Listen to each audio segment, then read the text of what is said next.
Hello and welcome to another brilliant edition of the Locker Room and Voice of the People Television. I am Jerry High, and we've got a thrilling show for you today and lots of action and exciting world of football. We'll be taking a look at as far as the Super Falcons is concerned, the China Eagles, and of course the Super Cup, where it was a blockbuster between Tottenham Hotspur and Paris Saint-Germain. You want to see undoubtedly the Kings of Europe. Of course, Ikechukwu and Maiwa joins us as the usual suspects, ready to break down all the action and share their takes on what's going down in the football world. Ikechukwu, we saw the blockbuster yesterday. It was really an awesome, talking about a match between, talking about Tottenham and the PSG. I think one thing that should be noted in that particular game is the fact that that Tottenham side under Thomas Frank, this is, I think there's something, they're really going to be a very strong side, unlike the usual Tottenham that we usually see at the end of the season, perhaps struggling to be somewhere around 7th or 6th. I want to see them, I want to believe they have that team that can actually do way more than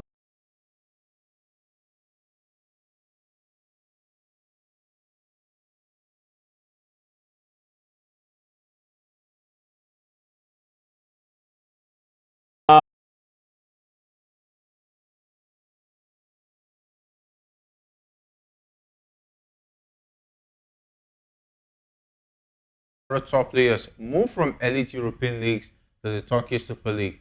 Nigeria currently sits fourth in their group, 6 points behind leaders South Africa. And Chelle, who has long advocated for players competing in top-ranked leagues, now sees a shift that could affect their squad quality.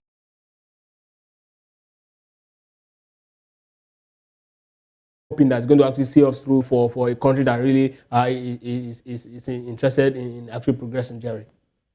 All right, well, we understand that Myra is now with us, and I know you're trying to push some Remo Stars player to join you at Manchester United. Myra, how successful has that been so far?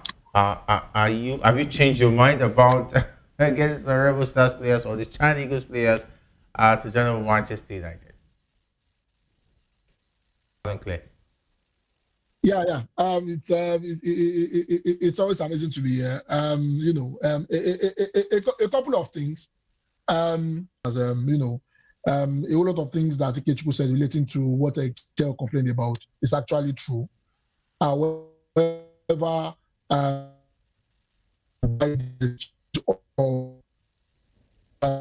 player would I think that Okay, Myra, we can barely hear you.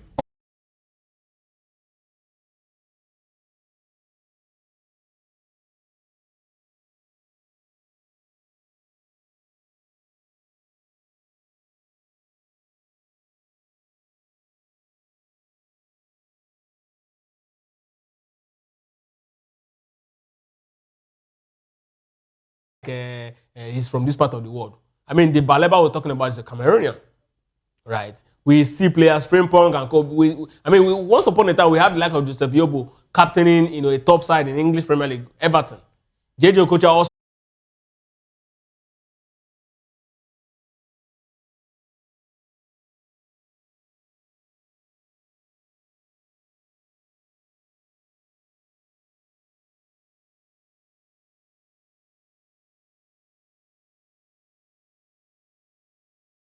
Have been the key, the lead of that particular backroom staff. I think he should have just gone there in a supervisory position, but unfortunately, it has happened, and we've lost it already. So I don't think he's actually really complaining. What I think he's actually doing is for us to actually understand the position that we are in, so that going into this particular should.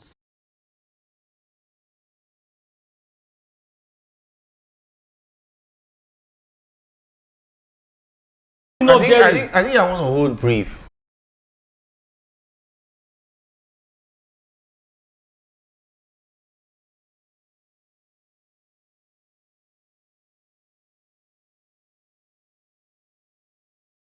of 6 players who are playing in this top list we have just mentioned. 6 players. Jerry, wait. See. Even the Moroccan team. Jerry, it is good. That went to the semi-final of the World Cup. We'll be doing ourselves apart from Achraf Hakimi and Bonu now is never playing top final. Bonu is playing the Saudi league. Wait, Jerry, we'll be doing ourselves a disservice. Okay. To compare ourselves with people.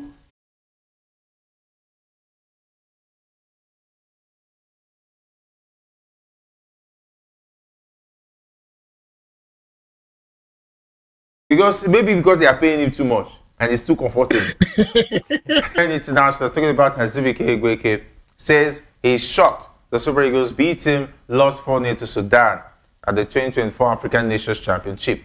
The result, their joint heaviest defeat in CHAN history, ended Nigerians' hopes of progress. Bread in Nigeria here.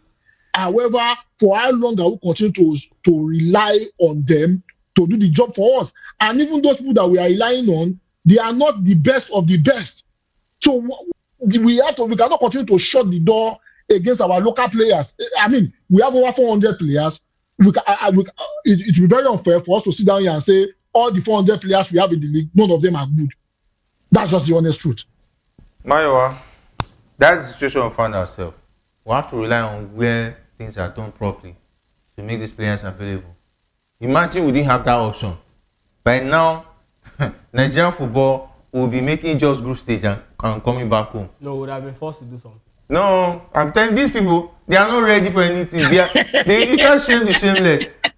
They will continue to they'll say, yes, our football is no longer meeting up. That's why we have to maintain the status. We'll keep on trying. I'm telling you, nothing will be done. We'll just be going to make the group stage and come back home. If not, that those abroad are helping the situation. Imagine we're having this CHAN quality at the nation score. You think we will talk about the final? Well, it will not be funny. It will be a disaster. Total disaster. Imagine those quality at the by the Super Falcons will be obscure. Nobody will be talking about them. They will just be saying there was once a time that Super Falcons was dominating Africa. It will be like I don't know, it will be like a myth to a lot of the Gen Zs. Like, how did it happen? Is it the same players from this same league? So let's be appreciating these guys. Let's be appreciating that there's an avenue to tap in to bring these players to even come and play back home. Because if we rely on this situation, this system is not ready to give opportunities to youth to excel and do well. But it's pretty sad.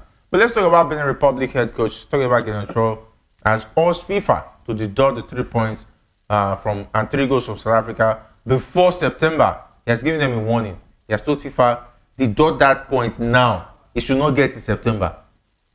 It's like Rohr has something on FIFA that he has sent them a warning. They should deduct that point so that we know what we are looking at ahead of September. Well, Benin Republic is an interested party. Yes. They're in the group, so everybody wants to see, what we're their actually doing situation. with. Yes. At least I think they'll be on 9 points, right? If that point is deducted, so everybody will now know, okay, this is what we're actually chasing. Yes. No story. Let's push to the end. I think it's going to be interesting. I think it's what we all want to see. So let FIFA do what they have to do. If they actually found them guilty of it, then let them just see. No, if they are. See, this is your lawyer work. Jerry, no. Jerry, Jerry, let's leave lawyer. No, South African lawyer. No, Jerry, wait. Why is it difficult for FIFA? See, the evidence is already there. Let them do their job. That's why Rohr is warning them now. He's giving them timeline. South African lawyer. But the question is this: we don't need to be pushing FIFA to do their job. It has been proven that this country fielded an ineligible player. Why are they delaying? I mean, what if probably maybe they want to do an investigation? I don't understand. Because psychologically, why are they delaying? Because psychologically, they should just announce it before September. They will do it. Psychologically, with the way the group is still standing, it is still a thing of South Africa is still way ahead, and it's going to be uncomfortable for other teams in that particular group. Sure, you understand? Because psychologically, South Africa will still be ahead, feeling that okay, we still have this 6 point gap, going into this remaining games. So if they deduct the point now, right, it's going to tell on them going into their games. FIFA can even actually wait. when the qualifiers is done. Why? And I said, yes, these 3 points have been deducted. No, Jerry, They did it, and the Trophy situation in 2018. The Algerian game was already away, everybody have already started talking about qualifiers. They now officially deducted the 3 points. But still, it did not stop them. But okay, so that it will not give them morale. See, Jerry, that situation is actually different. Okay. The intensity of this particular group now, the race here is quite steep. So everybody wants to know what they are dealing with. It's different. Nigeria actually blew every team apart in that particular qualifying series. So nobody was interested. Nobody was pressing FIFA to do anything. This is a very peculiar case, and FIFA needs to actually act on it.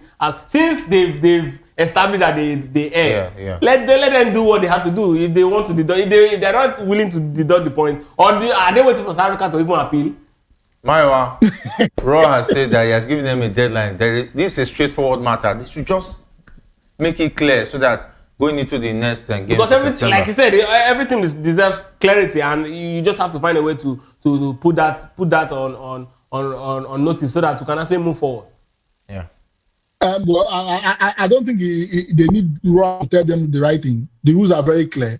If you go against the laws, you should be punished, and the punishment is 3-point deduction and 3 goals deduction. I think they should have sorted this before the next round of qualifier began. Yes, in the case of Nigeria, I think we have even finished playing the game against Algeria before they came back and deducted the points. What I'm suspecting is this: probably maybe they want to do their own proper investigation such that FIFA will not make a pronouncement and they will go and discover later that they have made the wrong pronouncement. However, it has been proven beyond reasonable conclusion that South Africa fielded an ineligible player.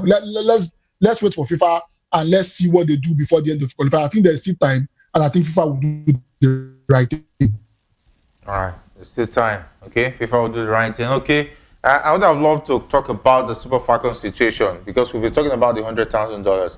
Information just getting to us that Rashid Ajibade granted an interview and said that they've not received that money. Maybe we'll wait till tomorrow for the presidency or whoever is in charge to give us a counter that the money is already in process, that it will hit the account by Monday. We will reserve that for tomorrow's edition of Locker Room so that we can deliberate on that, because he has said that the money has not hit the account. So maybe the Channel Eagles knows that this body's audio wire. He decided not to waste their effort. But I don't know. So they will not receive audio $100,000. And the promises. Well, it's not the first time that we are seeing audio money. I mean, some people got audio houses in 1994 before it was redeemed 30 years later. So maybe by the time Ajibade is 25 now, if I'm not mistaken. By the time she's 56, maybe they will redeem the 100,000 promise, because I don't understand it. It's been more than 2 weeks now and nothing has been done. There should have been a grandmother by then. But anyway, thanks for being a part of the show. Big thanks to Kechu and big thanks to the guys behind the scene, talking about the likes of Victor, Alex, as well as Jeremiah, not leaving out Hassan.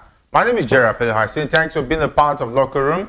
Until next time, up next is Political Lens with Chukwumakoro. Stay tuned.